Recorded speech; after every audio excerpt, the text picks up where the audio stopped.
Alright everyone, we've got another Thursday's Odyssey ahead of us. This one is called Bloonhead. All the description we get is custom rounds. You got it? Alright, let's jump on hard difficulty. Let's check out these maps. Okay. There are some definite difficult maps here, but nothing expert mode super crazy.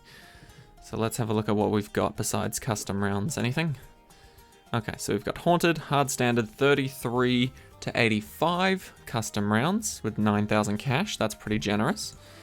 Carts and Darts, hard standard 1 to 70 custom rounds. Interesting.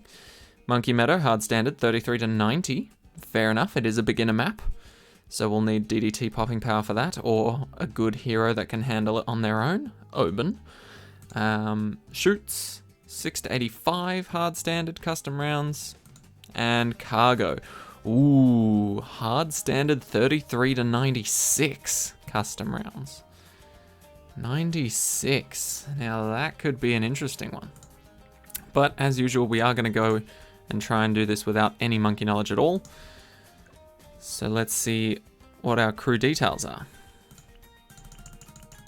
Okay, it's looking good so far. I don't see any sort of limited upgrade path restrictions. No, interesting. Okay, so let's start with the hero. What do we got? Sorta. Very easy choice. I love it. We'll start off with a dart monkey. Because of DDTs, I do like the idea behind ice and glue, but I could potentially throw those out if something better comes to mind. Spectre would be beautiful. Ninja Alk for the early game is amazing. What else? Do we want maybe a village? Just to guarantee that we can pop DDTs? I think that's a smart idea to me. Wizard's always good. That annoys me that they're not in order, so we'll do that. Do we care about generating extra cash? I feel like that can be a good idea, but generally I do try and avoid banana farms in Odysseys as much as I can. The most I'll do in terms of extra cash in Odysseys is generally just Benjamin. But I feel like because you're already limited on which monkeys you can choose, banana farms just take away an extra slot without adding any damage, so I try and avoid doing that. Alright, but other than that, go for another Ninja Alk and another Wizard. And another Plane. Is that gonna sort us out? Because that way we've got Crossbowmaster for damage and able to pop DDTs. We've got Ice Monkey, who can pop DDTs if we get Radar Scanner and cross with the top path. And Glue Gunner can either balloon Solver or hit the Moabs to slow them down. So I think we're starting off pretty good. Let's figure out what the hell these custom rounds are, shall we? This is my favorite part, honestly. I do love custom rounds just because you don't know what to expect until it's already too late. Okay, let's throw down Sorta on this side. And we'll throw down our Ninja Alk on this side, which should hold off against whatever it is that we're going up against, at least this early. So this should suffice. Now the awkward thing is, because it's not an early round start, I'm not going to be able to pick up on what the difference is in terms of custom rounds until probably round 40. Are there leads on 33? That seems interesting. I'm trying to pick up on subtle changes, but I don't actually know much about these rounds. Generally just the fact that Ninja Alk smashes it, but I don't think there's multiple lead rounds in a row here. That's already got me suspicious. And I'm hovering over the speed up button just in case. Because I don't know what they're going to try and throw at me here. Let's go faster throwing to keep that buff consistent. Oh, Moab on round 36. Okay. Well, luckily we can handle that. The Ninja Alk should be able to smash it, and then Sorta's ability can one-shot the ceramics. Oof. Okay, can we retry that round again? Hopefully it wasn't over yet. Oh, the round was over. Okay, well, I want to retry that. Because obviously we can do better. It's just the only factor that's making that a little bit more awkward is the fact that, well, obviously it came around earlier than expected, but that didn't change too much. The only thing that made that more awkward is because Sorta is still quite a low level. And so Sorta only just got her level 3 ability, so it's probably not strong enough to one-shot ceramics, let alone the balloons underneath. So I probably put a little bit too much faith in Sorta's abilities there, considering she's only recently hit level 3. So we will have to think of a different solution. I also find that I don't go for many water towers in Odysseys, just because not many maps are like solely water. You know, I'm sure they've done Odysseys where like water has been a main ingredient for the map. But honestly, I just don't really pick them all that much. Okay, let's see how we go this time. Hopefully I can time this a little bit better. That's better. Okay. So, Sorta's ability wasn't to blame, it was my terrible timing. Alright, let's get a wall of fire. Because that'll certainly help out Sorta with her not being able to pop leads, except with her ability. Okay, so this guy's gonna turn into a necromancer, I'd say. So long as there's no other surprises along the way. I haven't noticed any. The only thing I've really noticed is that the Moab came early, and there's not a Moab on 40. So that's interesting. I wonder if those rounds have swapped, maybe? Or if they just sent a Moab early and then made up a different round for round 40. It's very interesting. Well, rounds 41 through to 49 shouldn't have a Moab. At least in the default game mode, they don't. So, if we see any more, we'll know that Moabs are just being sent out willy-nilly. Alright, let's go with... what should we go with next? I do kind of want to get a plane next.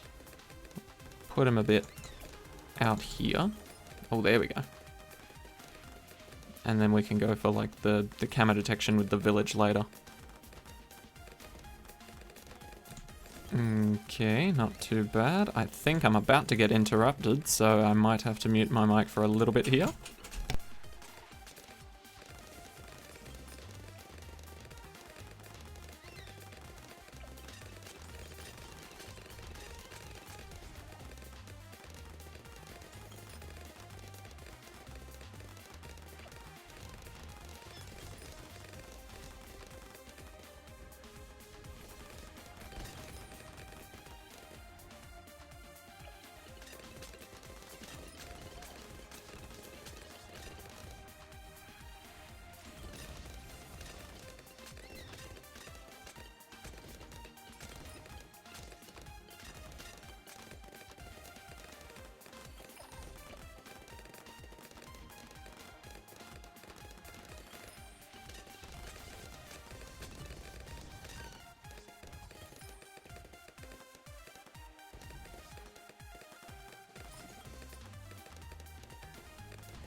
Sorry about that, but luckily, because of that interruption, I just realized we're on track to being able to afford a 5th tier.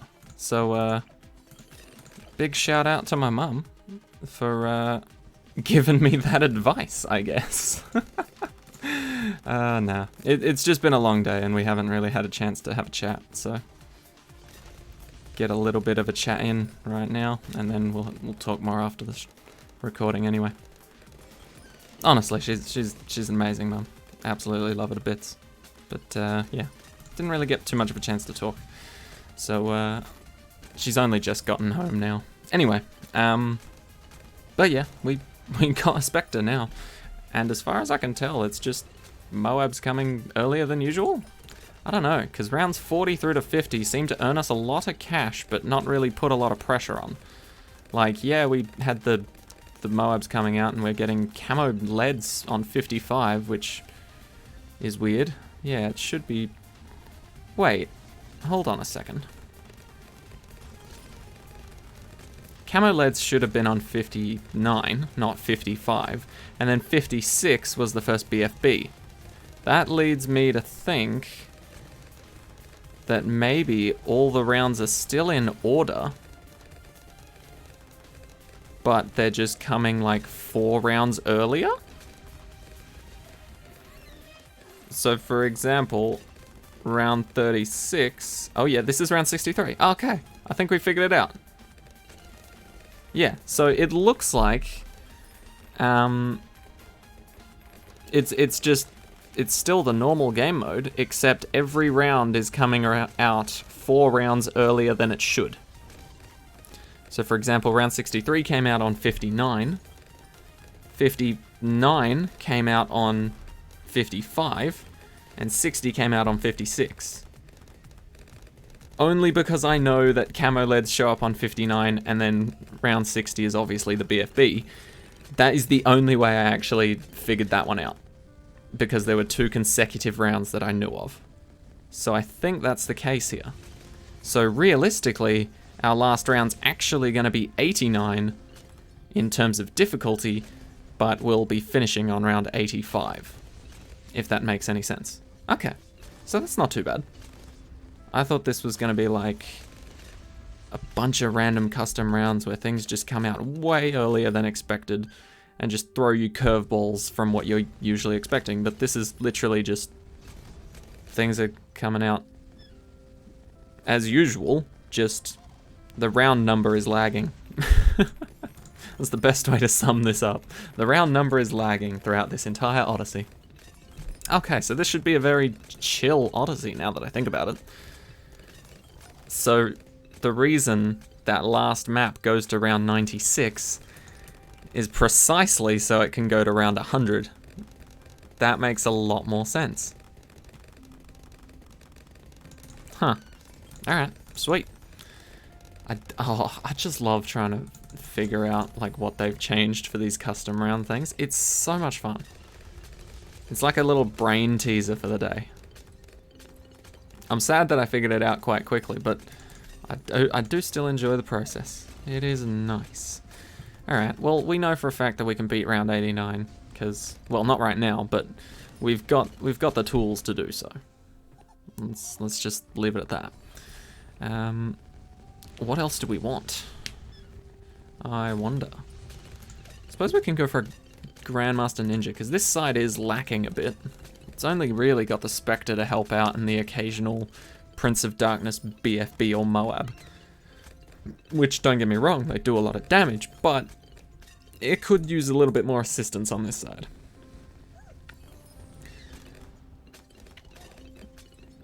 Alright, but now that we know how this works, it's gonna be so much easier. So much nicer. I feel like, is this an Easter egg where like the lights go up and... I could have sworn there was some sort of Easter egg where you could click the eyes and it would make a sound. It would like howl or something. Maybe I'm thinking of a different map. Yeah, it must be. Alright, so it's round 73, so this is round 77. So yeah, just the entire point of this Odyssey is ignore the round number. It's not true. It's lying to you. Add 4 onto the round number, and that's what you're actually on. So that means round 78 is next, which means a lot of ceramics. Hey, there they are. Okay, yep. Just checking. And then there should be some purples. No, there should be a BFB, some purples, and then more camo ceramics, just to prove my point. There's the BFB.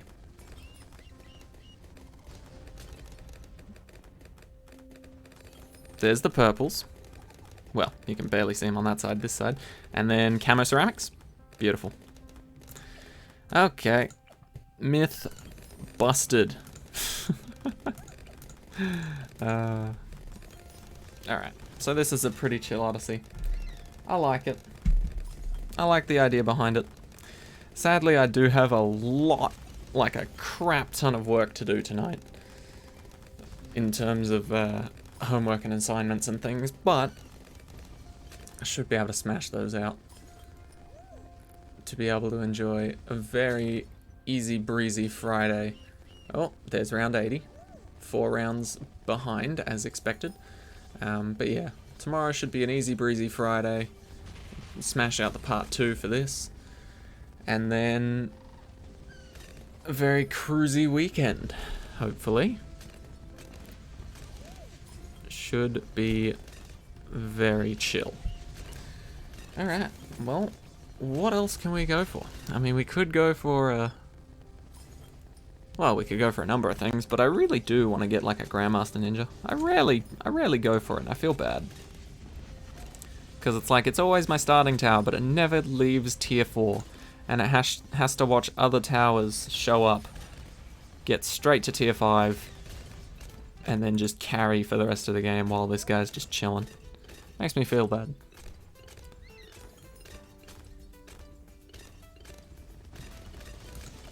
And I feel like I should get Call to Arms more. Now that the amount of times I've used Call to Arms in Bloonhead fights and all that, it's probably very worthwhile. Also, I've officially given up on Bloonhead, and I am relieved. I don't know if you guys sort of feel a similar way to me. Let me know down in the comments if you feel a similar way to this. But if you were there for when Bloonhead Elite and Bloonhead in general first dropped, and you got that first medal, and then you got that Elite medal, and then you saw that it showed up on your profile, are you the type of person to think, I've officially got the first 2 medals of Bloonhead? If I show up every week, I can get all of them and have a perfect record. You know? Do you guys ever think like that? Because that's what I think like. And honestly, it has ruined some games for me because I think that way. You know? Like, even in Call of Duty, and this is the surprising one for me. Even in Call of Duty, like, in terms of multiplayer, if I start up a new Call of Duty game that I've never played multiplayer for, I'm always thinking of if I will get a kill before I am killed in the multiplayer, or if I will be killed first. And then if I get a kill, I'm thinking, oh my god, this is technically a perfect streak. I have to keep this up. And the more kills I get, the bigger my ego gets, and then once I get that one death, I'm just like, right, that's me done. I'm never playing this game again. I had a good run, but then someone ruined it for me. Whatever. Like, it's a very petty way to go about thinking these things. But I don't know. I don't know. It's just sort of built into me. Like, completing sets and collections of things is just sort of ingrained. And if I can't really complete it, then all that pressure gets taken off. And so I've finally given up on Elite Bloonhead this week. Not because I can't do it, but because it was stressing me out. It's just such a hassle to do Elite Bloonhead compared to normal. So I've done normal, I've left Elite, and now I'm both sad and happy because, number one, my medals are going to be uneven forever now. That's the part that pisses me off. That's the part that's making me sad. But number two, I no longer have to worry about having a perfect record because it's already ruined. You know, I am suddenly fine with this now. So yeah, let me know if any of you guys have like a similar mindset, or if maybe I'm the weirdest person on the planet. Because I've always liked the idea of completing things.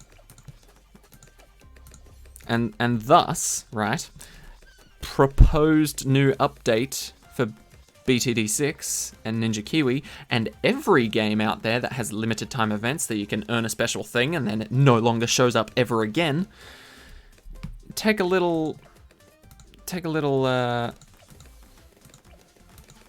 suggestion from Overwatch. That's what I was thinking. Suggestion. Well, limited time event in quotation marks. Event happens. You get a certain amount of time to do it and earn all the new skins. If you don't earn them all, you can't earn them until that event rolls around again next year, and you can buy them at a discounted price.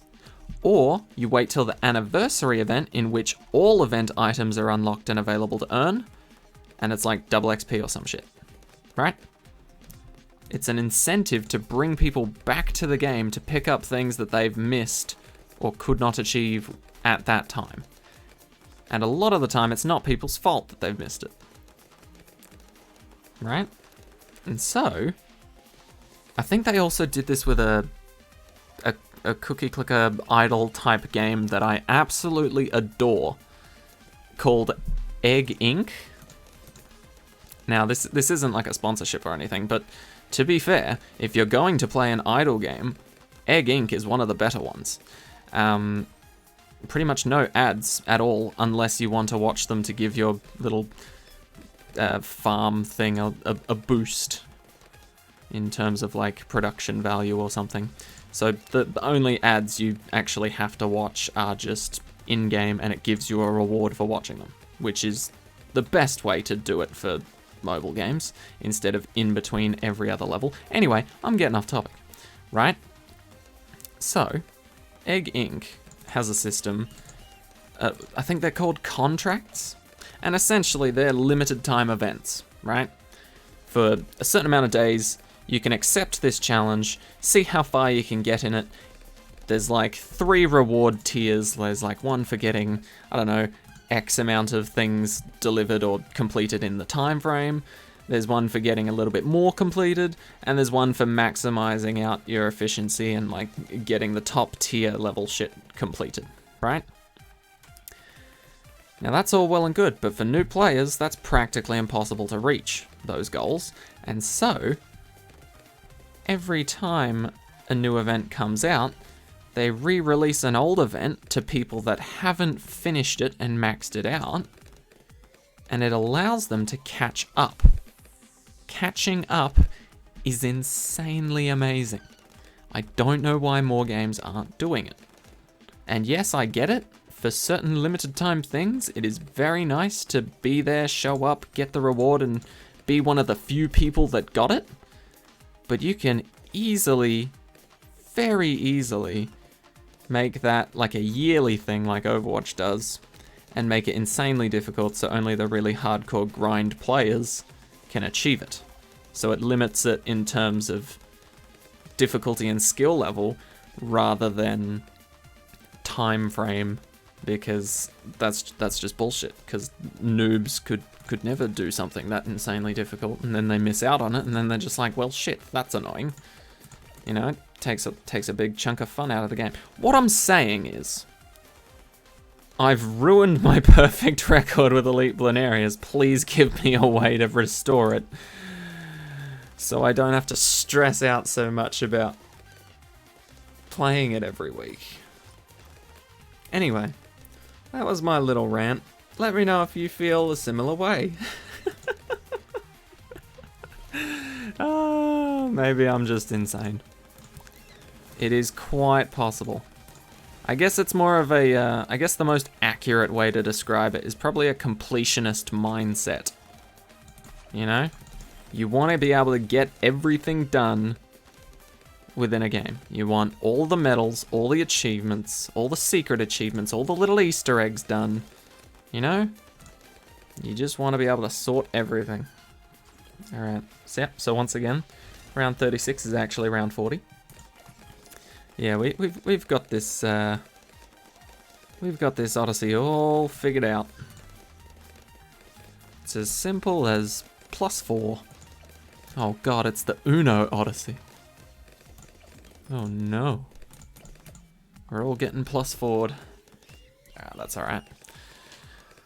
Oh, anyway, that's my rant for today. We can relax and chill out and just finish off the rest of this Odyssey. Well, we can finish off this map. And yeah, and just relax. Every round is just +4. And you'll be A-okay. As you can see, Ninja Out can still handle round 40, in quotation marks. even if it is 4 rounds earlier. And getting a Dart Monkey or some other tower just basically seals the deal. Alright, and now we'll go for Crossbowmaster, because now that we know the rules, there's nothing that's going to really come out as a curveball for us. It's just the regular stuff. And we should be able to get a Crossbowmaster before round 63, also known as round 59. So we should be pretty sorted. Not gonna lie, when I saw custom rounds, I was expecting like, oh, this is the one Odyssey, like in between all the 5 easy Odysseys or however many they have, that really just pushes your buttons and forces you to have monkey knowledge and things. But no, the custom rounds, quite nice, quite nice. I don't know why it was called Bloonhead though. That was what it was called, right? Bloonhead? That seemed a bit weird. Is it like a take on Egghead or something? No clue. Alright. I'm just looking at the rounds and making sure that we're not actually on a really difficult round. But to be honest, our current setup can handle pretty much everything up until round 59. Round 59 is where we will hit a wall until we can get our lovely Crossbowmaster, which should happen well before then, because we've got 10 rounds to prepare. Very nice, very easy. Easy breezy, beautiful. And boom. Easy. Round 63 should no longer be a threat. And then up till round 74, I'm pretty sure Crossbowmaster could handle that on its own. So, why not just let it handle it on its own? We'll just buff the crap out of it. It doesn't need middle path at all. Grow Blocker's not even hitting the track, plus it won't matter with this guy. And the MIB is useless because this guy can pop everything anyway. So we'll just buff this guy to oblivion.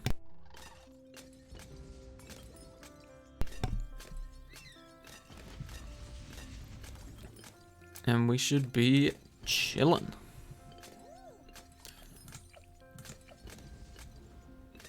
Does bottom path actually do anything other than upgrade discounts? 10% discount to all monkeys and upgrades tier 3 or less purchased in the radius of the village. Yeah, guess not. Okay, I think we can honestly sail through the rest of the rounds just like this. Wow, we haven't even hit round 63 yet. This is crazy. Making rounds come out 4 rounds earlier. Like, it's not actually crazy as in crazy difficult, but it's crazy how quickly we can afford it. Alright, I think we're actually just chilling, so I'll get this mouse off the screen. And we shouldn't need to use any abilities of any sort to keep us alive, because round 74 is not exactly difficult, especially if you've actually buffed the living hell out of your Crossbowmaster. So, we're sitting pretty. I suppose we could throw down like a glue gunner or an ice monkey, just for extra damage, and using the primary mentoring buff. Nah. Screw it. We don't need to. We are all good. I mean, look at these ceramics. Going down like butter. Too easy. Alright. Ooh, I completely forgot that recently I just finished a... what was it called? True pacifist ending run of Undertale. Now, if you're interested in my Undertale series, I am uploading it onto YouTube, but you can also check it out on Twitch, because we will be doing one more playthrough of Undertale, and that's the Genocide Run, which is going to be very interesting, because I've heard it is much different from the two runs that I've played so far. I've played a regular pacifist, or like a neutral run, to be able to actually unlock the true pacifist run. And then I did the true pacifist run, which had minor changes but had a much cooler ending. No spoilers here. But yeah, then we're going into what is known as a Genocide Run, and I am very interested to see what that entails. So we'll get primary expertise for the lols, because why not? Just insanely buff our Crossbowmaster even further.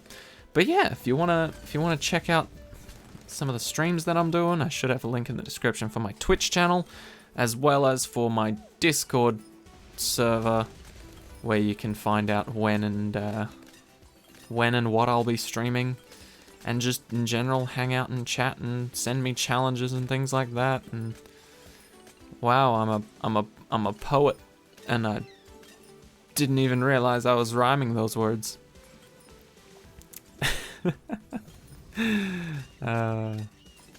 Good times, good times. Anyway, this is round 70 in quotation marks. Do the old Uno +4 friendship ruiner and you'll find out what the real round is. And there we go. Okay, so that's part 1 for this Odyssey completed. Bloonhead custom rounds, you got it. Essentially, it's just the round you're on is actually 4 rounds ahead of what you would expect. Very simple, very straightforward. And that'll do it for the part 1. So thank you all so much for watching. I'll see you all in the next one. Take care, everyone.